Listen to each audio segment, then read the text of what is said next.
आज गोपाळकाल्यानं पंढरीच्या आषाढी यात्रेची सांगता होतीये। गोपाळकाला साजरा करण्याकरता सगळ्याच पालख्या या दाखल झालेल्या आहेत। दही काल्याचा प्रसाद घेऊन वारकरी पुन्हा आपल्या परतीच्या प्रवासाला सुरुवात करतील। विठुरायाचा निरोप घेत असताना प्रत्येक वारकऱ्याची पावलं पंढरीतून मार्गस्थ होत असताना जड होत असतात। या सगळ्याचा आढावा घेतला आपले प्रतिनिधी अभिराज जुबाळे यांनी। आषाढी एकादशीसाठी प्रत्येक वारकऱ्याला विठुरायाच्या पदस्पर्श दर्शनाची आस लागलेली असते।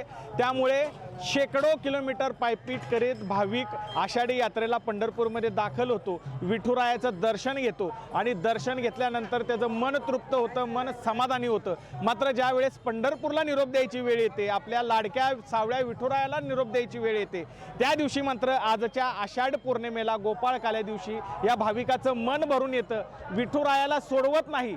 आज गोपाळकाला आहे, आषाढ पौर्णिमा आहे, गुरुपौर्णिमा आहे आणि याच दिवशी आषाढी यात्रेची सांगता होते। आपण आता गोपाळपूर रोडवर आहोत आणि याच गोपाळपूरला श्रीकृष्णाचं मंदिर आहे। या ठिकाणी दही काल्याचा नैवेद्य होतो। सर्व मानाच्या पालख्या संत नामदेव महाराज, संत तुकाराम महाराज, संत ज्ञानेश्वर महाराज यांच्यासह सर्व मानाच्या पालख्या पंढरपूरहून गोपाळपूरला येतात आणि गोपाळपूरला आल्यानंतर श्रीकृष्ण मंदिरामध्ये जाऊन दही काल्याचा नैवेद्य होतो आणि त्यानंतर या पालख्यांचा परतीचा प्रवास सुरू होतो। विठुरायाचं दर्शन घेऊन पालख्या पुन्हा एकदा आपला परतीचा प्रवास करतात। आज पंढरीला सोडताना जातो माघारी पंढरी नाता, राम राम घ्यावा आमचा आता, असं म्हणत अत्यंत जड अंतकरणाने भाविक विठुरायाला आणि पंढरीला निरोप देताना दिसतोय।